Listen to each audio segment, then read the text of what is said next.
Welcome back to part 2 of personal branding. Today we're going to tackle the marketing side of things. So if you have not watched the personal branding video, I really recommend that you do that first. You can find that link right up here.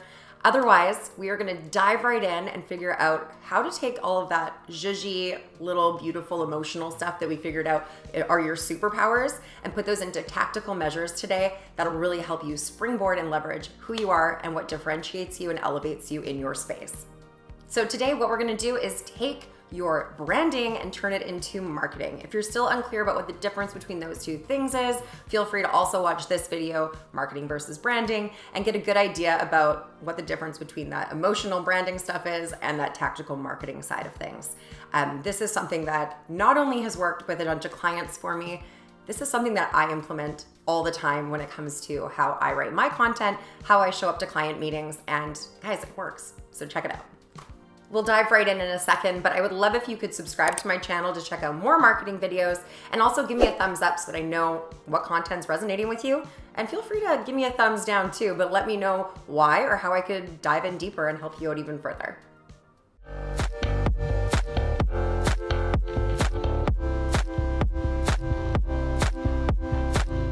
So let's implement some actual tactical measures to tell your personal brand story.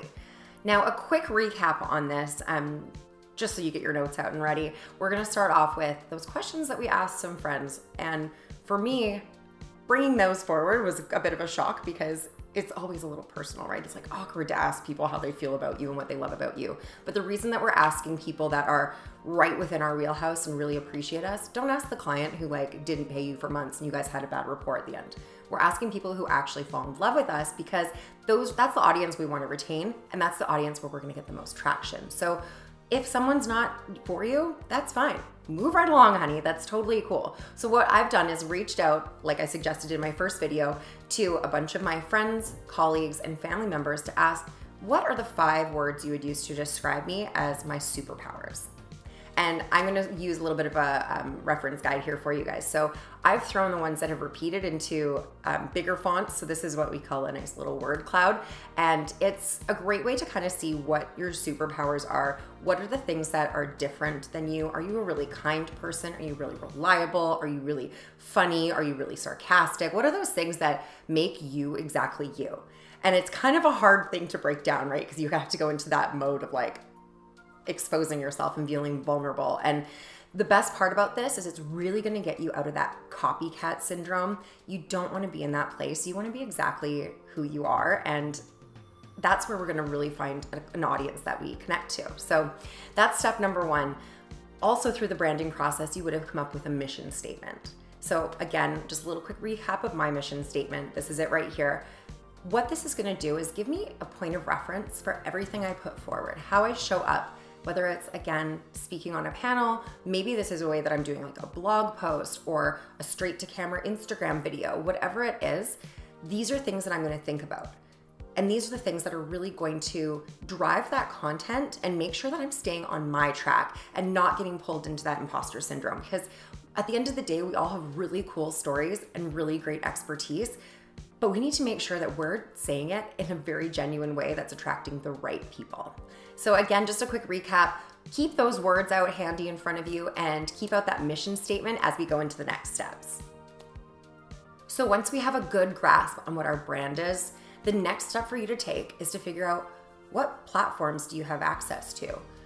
Are you someone who really wants to be, creating content for Twitter or really weighing in on pop culture or maybe current events? Are you someone who is at the forefront of your industry who uses Twitter to really tell your story?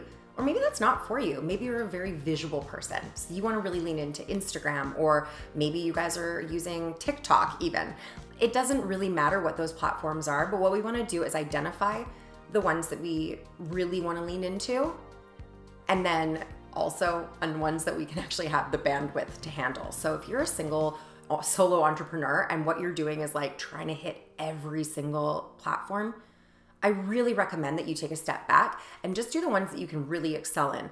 Once you start getting a little bit of momentum, feel free to throw in the others, but again, lean into it. Is it LinkedIn? Is it that I have a channel that people actually come to all the time to hear input or story updates? That's really important for you to identify where your main audience is and nurture that spot first. So it's really important that you just identify what platforms you have at this moment. So depending on what platforms you're on, it's gonna make a difference in how your content looks and how your content is written and all of that kind of fun stuff. However, we need to keep in mind and learn from the best at what our brand is saying about us. When we're putting our marketing tactics together, let's use a couple of different examples for you. So this is DC Shoes. You might be familiar with them. If you look at their feed on Instagram, just use Instagram as an example here, I can make a lot of assumptions about this person. Now they might be wrong, but we all know that your brand is not what you say it is, your brand is what they say it is. So if I'm looking at DC Shoes and I asked you, what does this person drink on the weekend? Where does this person go on vacation? Is this person married? Do they have kids? All of these questions, right, in a split second, you've already made judgments about them. Drinking Paps, traveling to Venice Beach, hanging out with their buddies, you have a feeling for what they're doing, and that is the way that their marketing has been put in place to tell that brand story. The way that they're gonna write, the language they're gonna use, the amount of words they're gonna use, the kind of things that they're talking about are all going to be telling that brand story. Let's use another example. One of my favorite brands, Ralph Lauren. So Ralph Lauren, on the other hand, we get a very different feeling right off the bat. They probably live in Cape Cod, they're gonna go on vacations over to Europe, they're gonna be, what are their hobbies? Horseback riding, maybe, I don't know, some other posh little activities. We can tell what they drink. Guys are gonna be going out and drinking old fashions, the girls love a glass of champagne before dinner and they're wining and dining. It's a completely different feel and they're gonna tell that message through that story. So while both of these are fashion brands that have a very similar business model in the sense of, how they ship, what's provided to them, their stories are so different and their tactics are gonna be completely different.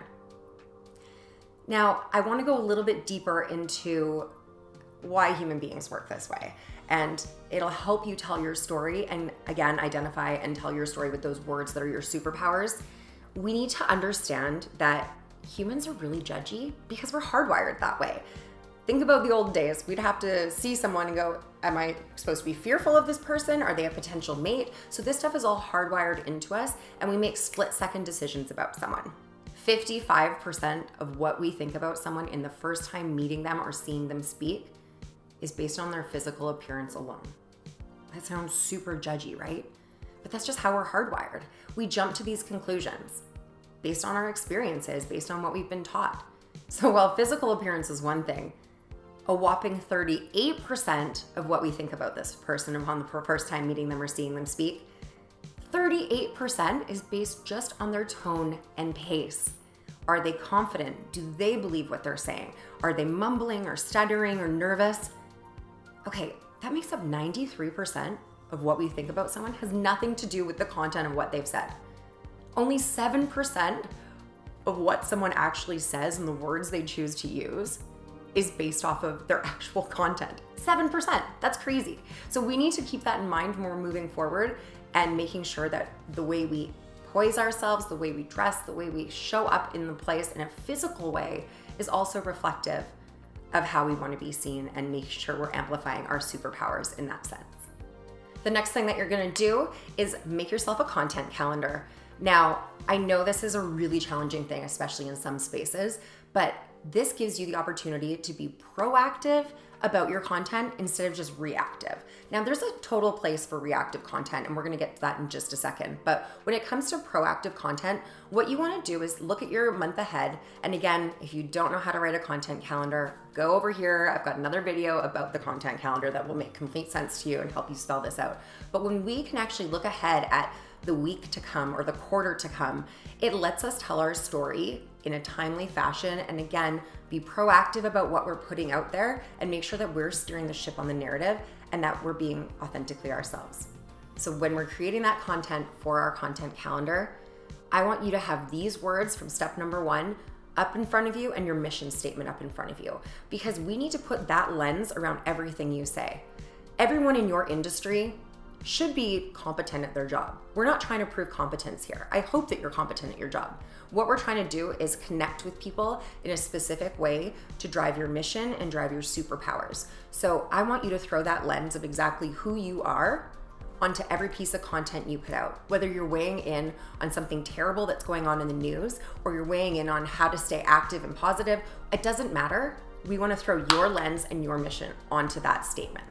Step 4 is about that reactive content. So outside of our content calendar that we are driving the narrative for, we want to also make sure that every time we open up a social channel, we're being hit with content that actually applies to our industry or our expertise. So what we're going to do is follow leaders in the space. They don't even have to be in the same country as you.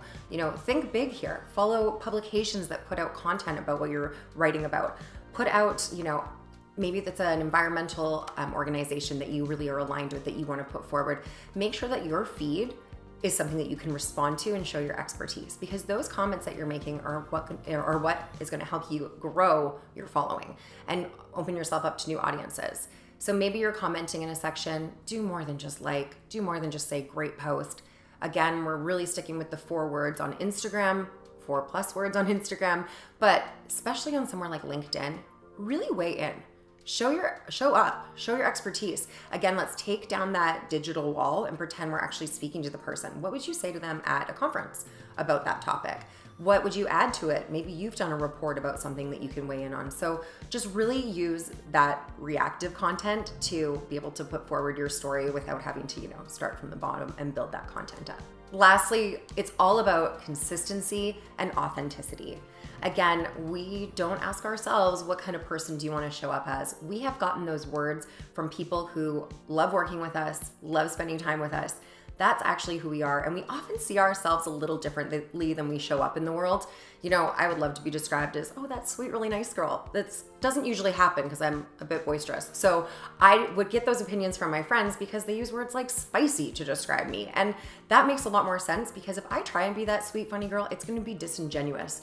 Not to mention, if we then meet offline and I'm having a meeting with you, you're not going to get that sort of relationship from me. You're going to get someone who's got an opinion and wants to dig her heels in now and then and wants to get shit done. So at the end of the day, we want to make sure who we're showing up as online matches who we are in person, matches who we are on the phone, in an email. All of the things need to be consistent and authentic. And this is how we really hold on to those superpowers. Don't be pushed away by something that you're like, think you want to be the opposite of. You're fabulous how you are, and you need to show up that way. That's how you're going to attract the right audience for you and the right clients for you. I hope that this video was super helpful for you and you can implement some of these strategies today. If you have any other questions, please leave them down in the comment section. I would love to hear from you. If you have anything else you'd like to weigh in on, you can always get in touch with us by visiting broadworld.co. And that's it. Hopefully see you next week.